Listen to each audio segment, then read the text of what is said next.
Tangola ndi anabayenda alongo la sabata lero ku monologue ya tsiku la lero pa October. Kodi lero ndi October 4 kangaret? I think ndi October 4. I hope Mulungu akhala kusungani bwino kwambiri. I hope makhala muli bwino.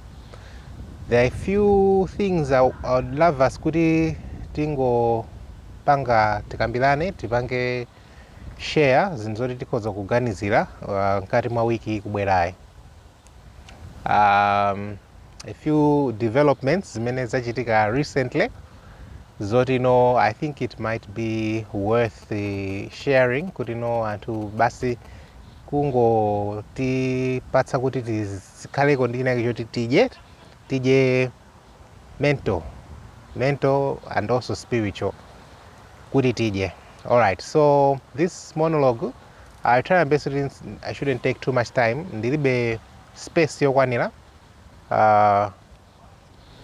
mufoni mwangamu, so I'll try my best kuti I should keep it short and straight to the point. So tipemphere. Ambuye akumwamba pamene tikufuna tigawane, tipangane share zofunikira zina zoti zitsegule maso athu masiku amene tikukhala. Mukhale nafe, mukhale ndine pamene ndikulankhula, muyike mawu anu kamwa mwanga, komanso mundidzoze ndi mafuta anu a mzimu wanu kuti ndikathe kunena zokhazokha zoti zotsogozedwa ndi mzimu wanu, komanso anthu omvetsera mukhale nawo, muwatsogolere pamene akumvetsera. Mu dzina lopambana la Yesu Khristu tapempha, amen. Alright, so choyambirira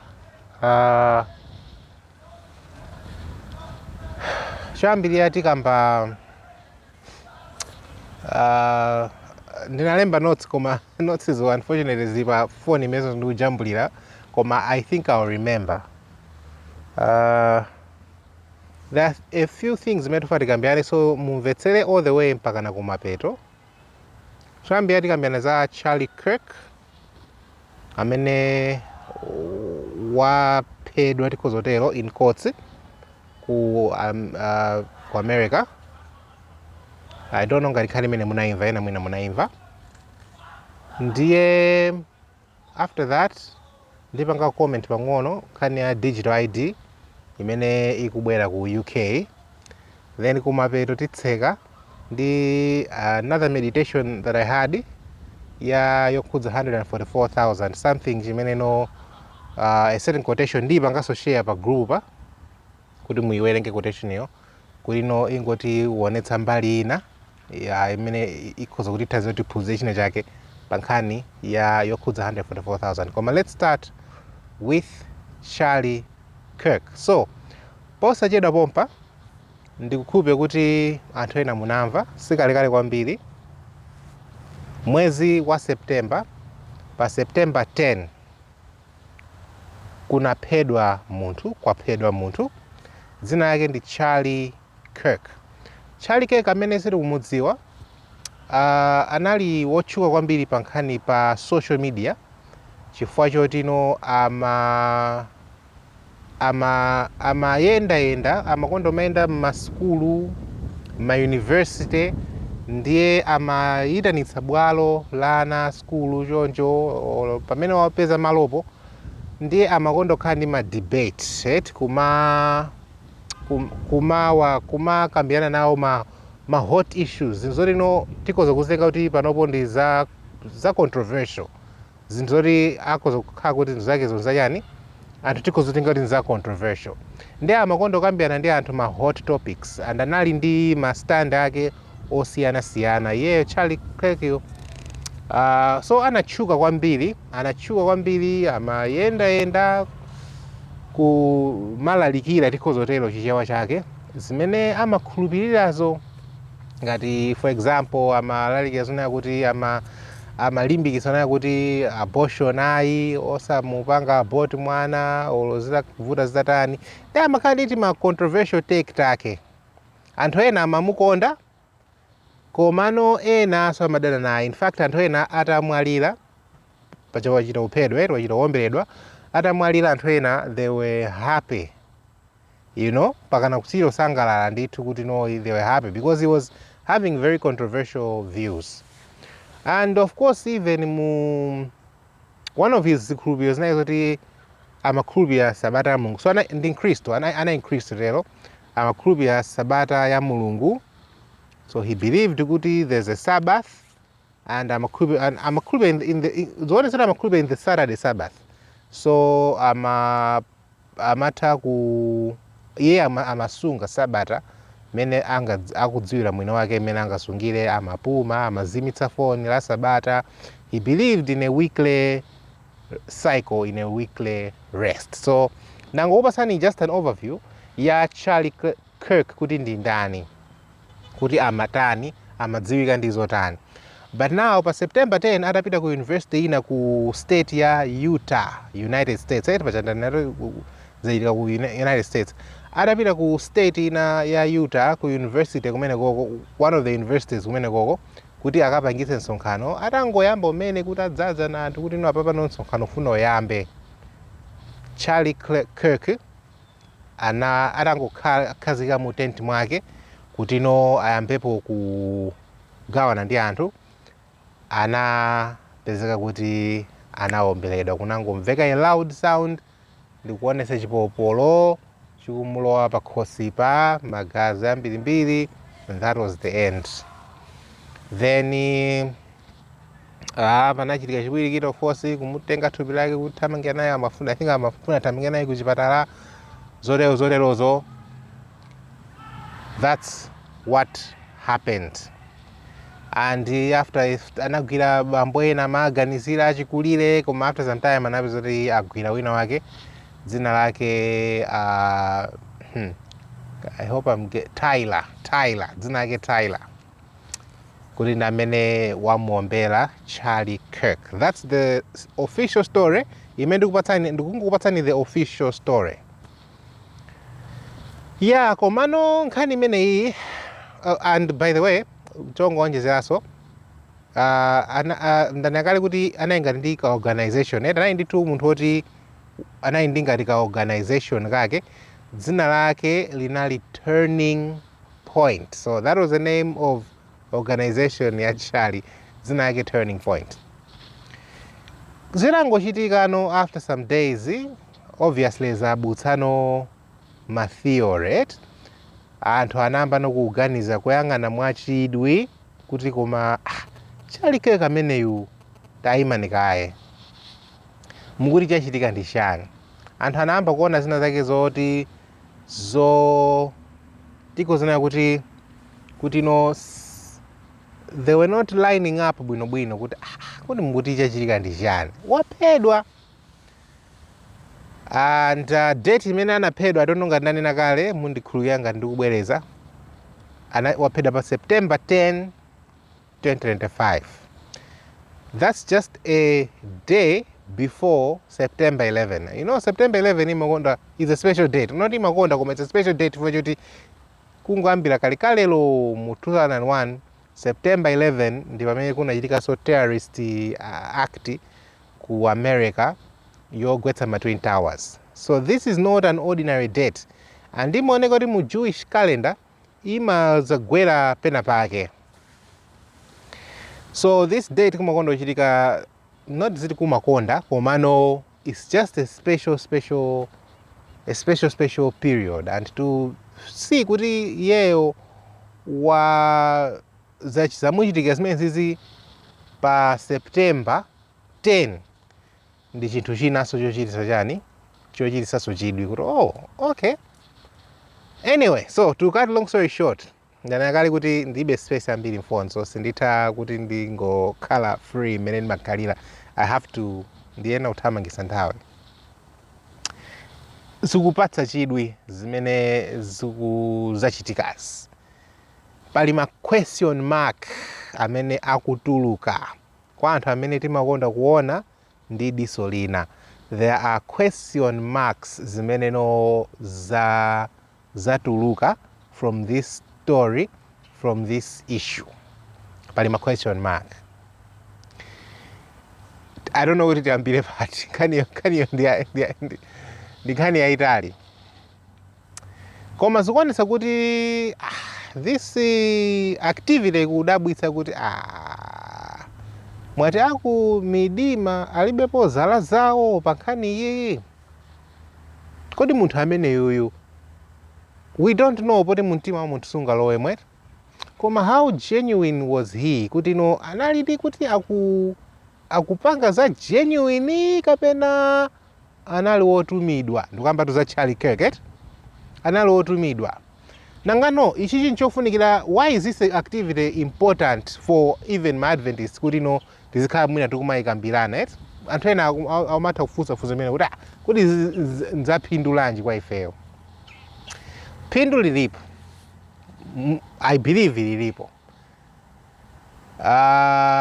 in the political world tinaphunzira ona kuti nothing happens by coincidence. Remember zimene zimakudman anatiuza kale zinthu sizimangochitika by chance or by coincidence. So chilipo chotino chili connected ndi chikhoza pezana kuti in the long run chili connected ndi ulosi, chili connected ndi nthawi imene tikukhala. Not kuti the activity was prophetic, musandipange miscot, ndikutanthauza ona kuti chikhoza kukhala kuti it's one of those activities chotino Satana wachipanga kuti chipange affect china chake in the long in his journey to establish one world order. Mundimvetsa mabwete?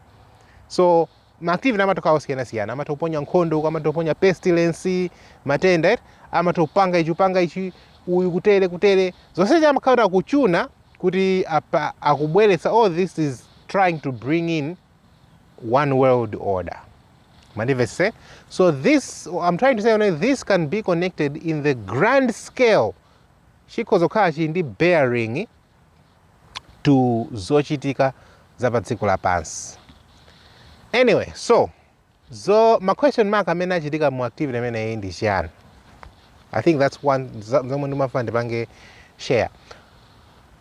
Choyambirira tikambe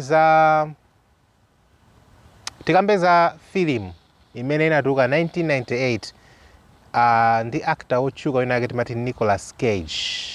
Now poster yake nditumiza pa group pompano, muiona poster yakeyo, pali mawu ochisachidwa postapo anena kuti I do believe everything but your eyes. Kangata akutero ngati sinalakwitse. Akuti muzikhulupirani, mukhoza kukhulupirira china chilichonse kupatula chani maso anu, osakhulupirira maso anu. Already ena mwambo kuona kuti okay ndikhaniyo chisachidwi. Now mukhoza madabona kuti ndiye okay khaniyo okay film yo what about it? Ikulumikizana chani kapena igwizana chani ndi nkhani ya Charlie Kirk. Well, mu film umo anthu atai panga analyze apezonera kunena kuti mu film umo muli mdindo wina dzina lake linali Charlie kandi Charles kandi Charlie Kirkland. Now uyuyu wapeda pa September 10 dzina lake ndi Charlie Kirk. Actually ndi Charles Kirk. Wamu film uyu Charlie kandi Charlie Kirkland, so kuli land kumapeto. Muona kuti maina awa ndotani ndofanana right? Mdindo wa mu film umo anaphedwa. And kuphedwa kwake anaomberedwa pa khosi. Ku dziko lapansi, ku nthawi imene tikukhala pano, munthu otchedwa Charlie Kirk naye waphedwa, waomberedwa pachani? Waomberedwa pa khosi. Ndifuna mzona ali mapale amene wa film ya 1998. Mu film umo muli poster ina yake yonetsa kandi boxer ndikuyiwala. Yonetsa boxer komano ali ndi nickname yoonetsa ngati kandi nickname kandi chani ndikuyiwala. I'll confirm. I think I'll send you some of these TikToks kuti muonere nokha. Komano mundikonza ngati ndalakwitsa koma it's munthu uyo ali ndi kandi nickname yoonetsa kuti he's like a killer, right? Ngati destroyer, you know? And dzina la munthu uyo ndi Tyler. Munthu ali ndi nickname yoonetsa kuti he's a killer yo, his name is Tyler. Mkhani muziyitsata Tyler uonetsa ngati okuphayo ndi Tyler mu filimumo. And then muli munthu mdindo wina amene anaomberedwa pa khosi dzina lake Charlie Kirkland. So anthu amaona zimene zinena kuti amaona ma coincidences amachuluka kwambiri. Uyoyo otchedwa kuti Tyler wa mfilimumo ku dziko lapasi ku nthawi yathu kunoko amene wamuombera amene atiuza in quotes amene atiuza kuti amene wapha Charlie akuti ndi nyamata wina dzina lake yotchedwa kuti Tyler. So even mayinawo akufana naso oti Tyler. And mu filimumo zikuonetsana kuti tsiku limene anaphedwa mdindo wa mfilimumo inalinso pa September 10. Zikuonetsa choncho chifukwa khanga kuti anali ku boxing match mu filmu zikuonetsa ngati anali ku boxing match. Then the day of that boxing match you khanga kuti it was on September 10 kaya. Whatever, I am not too my details anga sindili now too certain. Koma nditumiza ma TikTok ake because ndili nawo, so we'll confirm from the TikToks kuti kodi manena zoona koma khangati amatero ngati memory yanga ikungondithawa pang'ono. Unfortunately mene ndakuzani kuti I can't open my phone because my details ena ali pa phone ipa, so I can't open kuti ndipange confirm. Koma if my memory serves me right, khangati amatiso mu filimumo anaphedwanso pa September 10.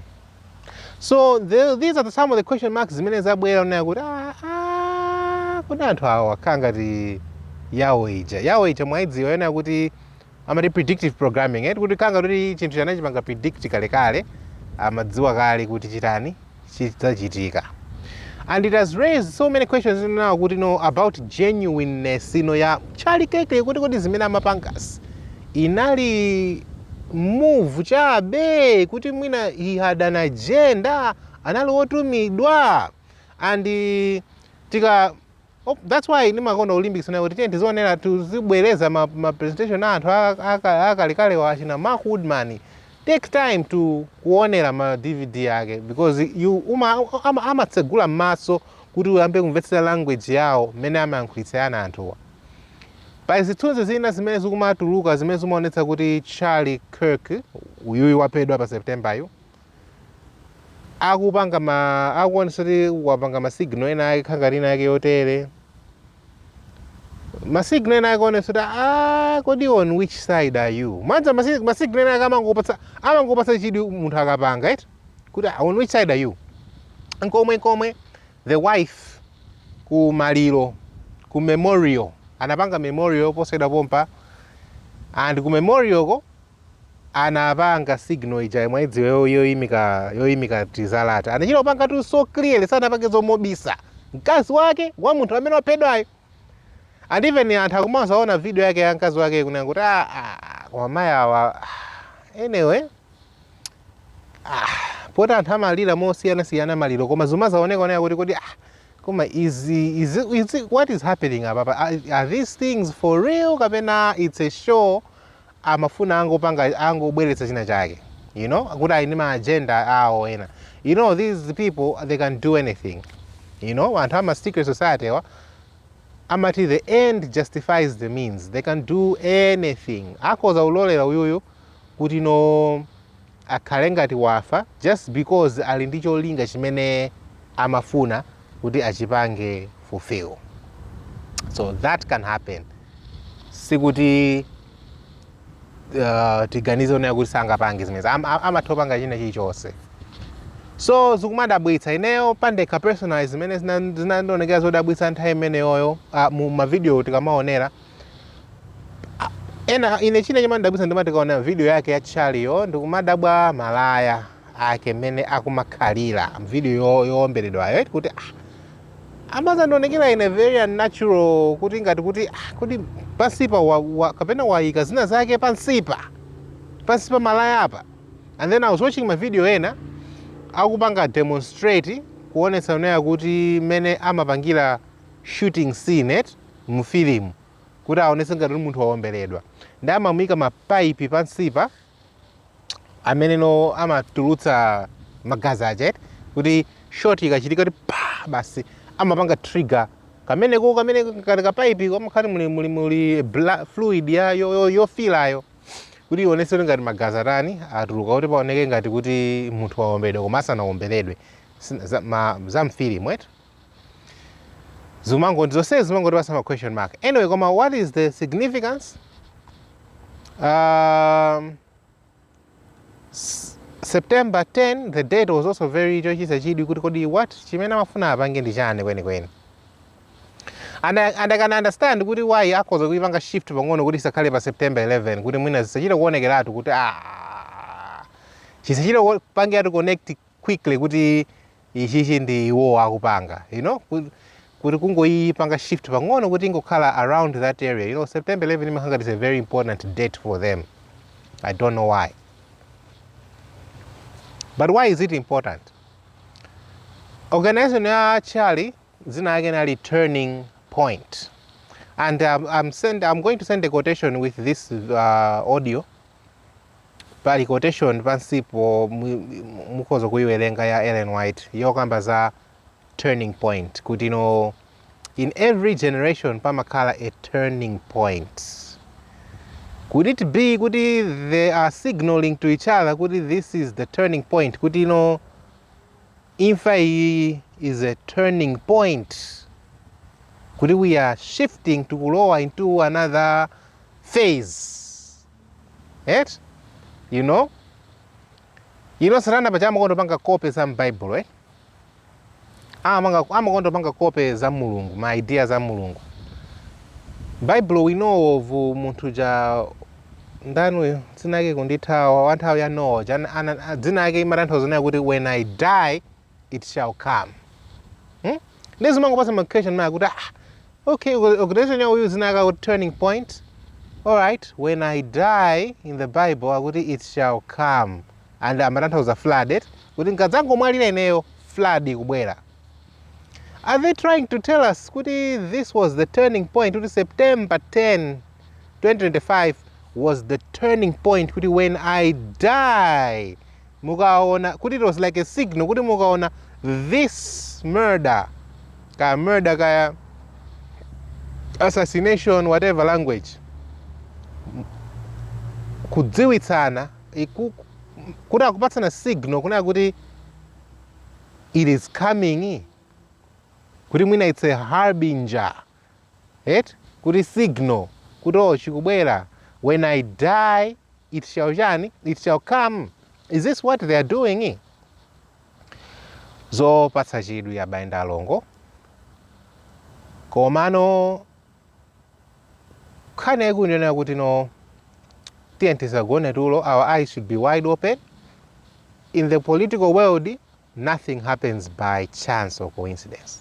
Nothing happens by chance or coincidence. So actually simazoti itenga nthawi choncho part 1 yo.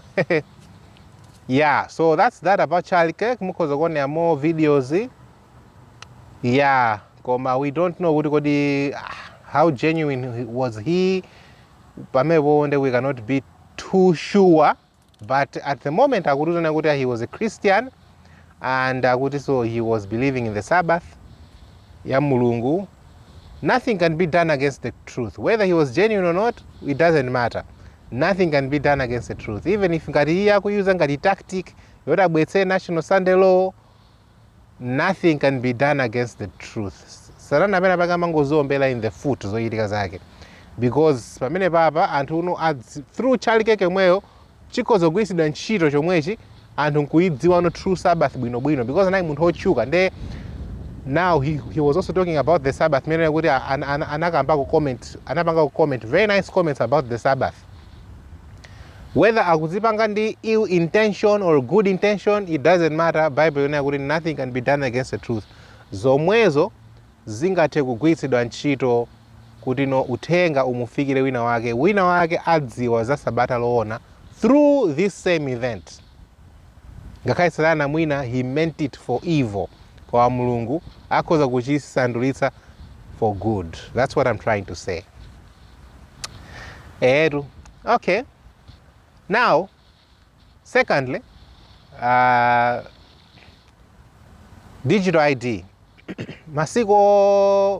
Si masiku ambiri mbuyomu ku UK anena kuti no akupanga roll out digital ID and it's going to be mandatory. Mandatory ndekuti yokakamiza. It's inezina ndikumbusa 2020 all over again. 2020 all over again. And this is 2025. The timing is so wonderful. They're always amakangana kuendera a certain calendar. So digital ID is coming. Koma musa kale osangala one kuti sizili kuno, zili ku UK. Sizili kwathu kuno. That is a sign. Kumbukirani Jema Davis anati pasaka illustration kaikaja kuti pepala mukakhala mkalasi akamba kupereka mayeso amagawira pepala wina ali sinthawi imodzi ngati ayi ndithu invigilator amayamba ndi munthu mmodzi koma pamene ayamba ndi uyu kumpatsa akamayenda yonchi mmadeski muja kupereka kaye wakhala kukona kazitenga 15 minutes pepala isanakupeze koma pepala ikutani ikupeza so mene invigilator amba opereka pepala choncho you know kuti it's coming to you. Whether it will take miyezi but it's coming. Imene ndi signal yoti kubwera. So don't think kuti kukhala ku UK kokha. Ku Vietnam atseka kale 86 million bank accounts for yoti anthu amakana ena ake amakana kuti alowetse ma biometrics awo mu system. Apangiza digital ID izo awatsekera ma bank account. Bible yoti is so clear. Simuzatha kugula kapena kugulitsa. Poka mutakhala nacho chilemba kapena dzina kapena nambala ya dzina lake. So these are my tools ndanthoza zida za mu New World Order. And you notice kunena kuti uchizindike kuti iyi nchida cha mu New World Order angamba uchipanga connect to bank and once kuti uchipanga connect to your job kuti sungathe kugwira ntchito just no chida cha mu New World Order is chida cha mu New World Order. Because that's what no buy, no sell will imply. It's like 2020 mukumbukira vaccine passport, mukumbukira? Kuti no, it was nkhani yake nali omwe kuti opanda chiphaso choti unaandira immunization, unaandira muziwa zimene unena. Amachipanga connect quickly to your job, kuntchito yako. Kuti no sungathe kugwira chani ntchito. And if you can't kugwira ntchito, you can't make money. And if you don't have money, you definitely cannot buy. It means that akubana from buying, akubana from accessing zinthu zomwe zokusamalira pamoyo wako wa tsiku ndi tsiku. So digital ID anena kale kunena tomobwereza kunena ndi tumotsindika kunena kuti you will not be able to work opanda digital ID. That's how you know ichichi ndi chida cha mu New World Order. Meaning kuti if you say no to the digital ID, sungathe kugwira ntchito. Mwanjira ina ikusanduka mandatory. Ndekuti ngati ku Vietnam ukatipatsa kale example kuti no osakapanga ma biometrics, your account ikutsekedwa. Ndekuti ngati ulibe account, you don't have access to your money anymore. You see where this story is going, eh? So pang'ono ndi pang'ono akutizungulira akutiyika mu msampha kuti no angotigwira ndi kutikola. Mark of the Beast zikuonesa kuti mmene akuyendera ndi mmene yayendera sequence yake 2020 anabwera ndi ma vaccine passport kenako after my Maxine passport pana kubwesa digital ID. You can see kuna kuti no, oh, I think Mark of the Beast afune chikhale no chakumapeto no. Zina se zilalani zilatheka kuti no Mark of the Beast zavute kupanga enforce. Asangoti as I use matools ake ndomwewa in a digital ID. Digital ID is a very interesting thing. So even in my film a sci-fi kachukumaonesedwa chifukwa digital ID ika connected to kumata kupanga scan diso, you know, iris scan kaya, you know, my facial scan. So kungopita pa chimachine yo chingopanga basi chingopanga scan kungopanga verified, oh chakumbira kaira, you can enter. It's that sci-fi. It's not like and my film ambili honest zimene zizi zoterozo za such biometrics amakhala kuti government yo mu film inali ya tyrannical tanthauza kuti yolamulira mwa ngati mwa wankhanza ngati chani kaniko masuli ya tyrannical. Koma ni government yoti kulamulira nditu moazunza anthu mwa force mwa ukapolo, ya ulamuliro wa ukapolo umakhala ulamuliro wa ukapolo kuti no whatever you are doing umakhala mukupanga koma mwa ukapolo, sikuti inuyo mukupanga mwa willingly, ayi sikuti mukupanga comply mwa willingly koma mwakakamizika. So usually imakhala ya tyrannical. So digital ID ndimeneyo ambuye atithandize, ambuye atipase chisomo ndithu koma ambuye atipase chisomo chambiri, because I'm telling you pang'ono ndi pang'ono kukoneka quiet chonchi kuoneka ngati dziko likuyenda bwino kobasi, koma I'm telling you crocodile naonako video ina yake crocodile mene imazembelela its prey imabwera so quietly kuti ingofika kungolikwira the journey, the prey. Anyway, phone yanga yatha space, so ndisachedwe. Final point imene mafuna ndikambe ndi nkhani ya quotation imene ndapeza ndi yoyo nditatumizeyo, ndatumiza titero. That quotation inandipatsa malingaliro pa nkhani ya 144,000 because pali nkhawa ina imene timakhala nayo. I'm about to close apapa because I don't have too much space in my phone. Komano inandipatsa maganizo pa nkhani ya 144,000 ndi nkhani yoti imapatsa anthu ena nkhawa. Manga ndimaona nkhawa ina imakhala pa nkhani ya the number, because John ananena kuti I heard the number of those that were sealed, 144,000. Ndi anthu akawerenga verse imene jayo imapereka nkhawa kuti ndekuti amene adapangidwe sealed ndi 144,000 okha, ndiye kuti pali limit to the people who can be saved.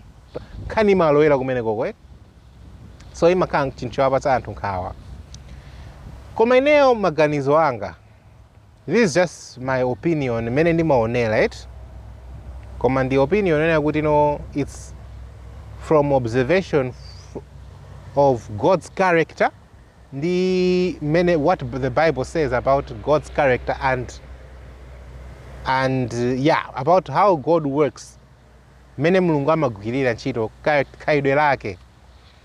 Ineyo ndimaonera kuti verse imene chayo ndiofunika kuti kumaliona in the sense onera kuti apa Mulungu wofunika mutiyankhule mwapaderadera, mutiuze chenicheni, what do you mean by this? Why am I saying this? Because the way it is, the way God's character is, mene Yesu anafera pa mtanda kutipasa chipulumutso, I do not see how, mundivese bwino lomwe, I do not see how Mulungu angayike limit on the number of people who can be saved. Mandivese lomwe?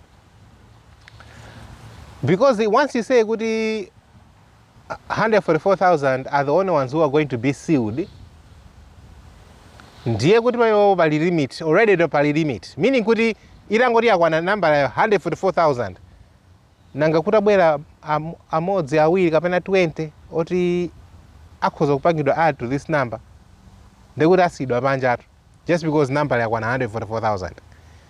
To me that doesn't, and this is opinion because I'm not giving you verses about, I'm not giving you verses or anything. I'm just saying this opinion is based on observation of God's character and God's kingdom. Of course, my verse will also live on Sanami. Yes, the one who comes to me, I can in no wise cast away. So there's no, in other words, I don't think salvation is limit. I don't believe there's a limit. I believe there's another way to look at this issue. Koma space yanga yata mfoni. Yata ndesi sindita umasuwa kuti ndinene bwino. So I think what you can do is kaniyo ndiyamba chonchi komano ndayipanga introduce koma I think because we kamba in detail bwino in the next monologue. Koma hawa ndiyikamba mokhanga modukiza kuti ndingoyimaliza nkhaniyo koma we can talk about it in detail in the next monologue. Koma I don't see how Mulungu angaike a limit on salvation. So I really believe that there is another way to look at that verse. I heard the number of them that were sealed. I believe there's another way to look at it. And that's where mpamene nopa kubwera no quotation yoenda tumizayo. Quotation imene yoyo imati ineyo nayiwerengapo kale koma lero nayiganizaso mwapa deradera ndata let me meditate on this quotation chifukwa ndinamva something then no ndikawerenge let me meditate on this one. So when you read that quotation ndatumizayo muiganizire mofatsa. It shows unayo kuti eno era kupanga comment on munthu wamwalira and then akumpanga comfort ndamva about your wife amene wamwalira. And then she says, I saw that she was sealed. Muntu omwalira ujatu. Akumona nayo kuti anali nyani? Anali sealed. Mwana kani komendulula nayo? A dead saint wokumwalira koma sealed. Ineyo imandipasa imene quotation imene imanditsegula maso nayo kuti okay. I think this quotation answers to a certain degree imayankha nkhawa imene makhala nayo pa Revelation 7 pacha. Ineyo andi pacha amati uku pang'ono yes? Ndewo ukatenga uku pang'ono nkuphatikiza. Ineyo ndimaona kuti the conclusion of the matter andingodula pa mendere yakuti ifone yanga atha space apa ikoniso ndasa ndi 1 gig so and this is a video 1 gig koza kutha anytime. So inene mono tukatenga uku pang'ono this is what what I believe is the issue. Eno atamanya kuti adaona 144,000 anamalisa kunena kuti 144,000 ndanaika mawu awiri onena kuti actually quotation imanena kuti the living saints anatero yeno aiti 144,000 in number. Inepo ukatenga that quotation nkuzatenga imenda nena yali yoti eno atanaona munthu wokufa oti it was sealed ndimo the picture becomes clear. Kunena kuti 144,000 ndakukambidwa pa Chivumbulutso 17 yo kuti I heard the number of them that were sealed. I think we need to look at it kunena kuti these were living saints. Mandivese? Kuti it's not only kuti they are the only ones who are sealed. Koma these are the sealed living saints. Kamwimva nkaniyo?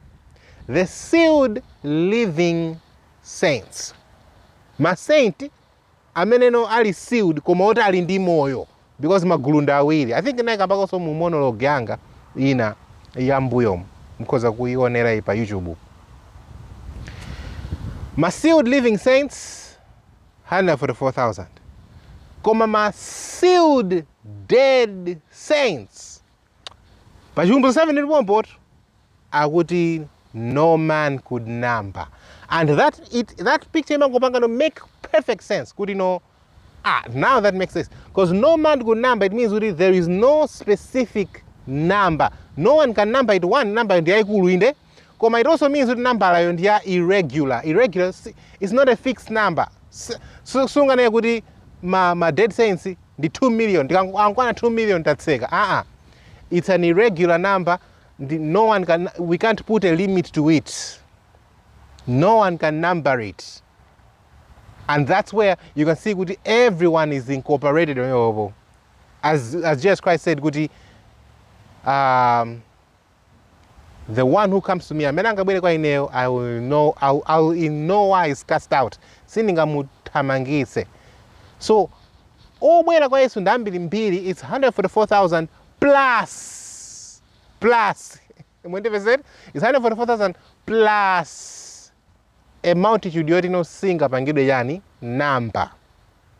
And from that quotation, nditu my dead saints now also they can be sealed mwanjira ina. Because was so clear, I saw that she was sealed. So I believe my dead saints can also sealed. They will be sealed. And the number of my dead saints here cannot be numbered. So what makes it different? That's why during Italy made it comparing in the next monologue. The question now should be, okay, then what makes the 144,000 special? You see any sense, because so the 144,000 they are sealed. My dead saints now also from that quotation now also they are sealed. Okay, then what is the difference? In any monologue, difference here. Difference ili pa mauti living. It's because 144,000 ndikagulukena kapadera kamene Mulungu ainako ntchito ina yapadera, umboni wina wapadera. My dead saints ntaya Sunday law, they are witnessing, they will witness with their life. They will die and their blood will preach. They are witnessing kuti there are people who love God so much that they are willing to die. Ndi umboni inde, koma pakufunika umboni wina wapadera, umboni womaliza, umboni umene utamalize controversy yonse, ndi umboni wa anthu amoyo, which is the umboni wa 144,000. And these are living saints. In any monody, that is the biggest difference. Kuti kanena kuti awani ma saint amene atakhala ndi moyo mu Sunday law, moyo mu time of trouble, moyo sazaona kuimfa. And iwo apereka witness yao, apereka umboni wao ali ndi moyo, not by death. And you might think, I think the matters are they are more heroism, kuti ndamene no ali ma heroes kwambiri for mwina afa. Koma eno aitamana kuti it is more, it is a solemn thing to die, but it is more solemn to live. Nchofunikira nchapadera kwambiri kukhala wa moyo. And to give testimony uli ndi moyo. To testify kuti lamulo la Mulungu ndilotheka kusunga, ndi kukhala in the sight of a holy God, kukhala pamaso pa Mulungu woyera, wopanda mediator for a period of time ene miliri ikugwa. I believe that's nchimechikuwa patula awawa kuti these are a special army. I remember Doug Batchelor anakamba kusunkhani imene yonena kuti 144,000 tikuyenera kuwaona like a special unit, a special forces. Every army imakhala ndi ka special forces kena kale konse. You're saying the army ya Mulungu ilibe nambala ya specific, mukaphatikiza dead and living. Koma mu army ya Mulungu ili divided into two groups, muli living saints and dead saints. Dead saints kulibe limit of a number, koma ku living saints 144,000 in number. So okay, we'll nangoti nkhaniyo tikambeko pang'ono komano tilekeze pomwepa. Ambuye akudaliseni pamene tikulingalira you give your comments. Mukozopanga comment yanu apopo zina zimene anunso munapeza awo nanyakale kuti it's just my opinion. Palibe amene ali 100% kuti chimene akuganiza chinde chokhonza. Koma opinion yanga nanyakale kuti it is based on mawa mulungu, on the character of kupanga study the character of God mene alili mulungu. I do not see how God can put a limit per salvation to kuika a specific number. I do not see that happening. The one of the mulungu, his arms are wide open. He cannot put a specific number or a limit to salvation. Ambuye akudaliseni tizayipiriza nkhaniyo in another monologue kutsogoloko. Amen.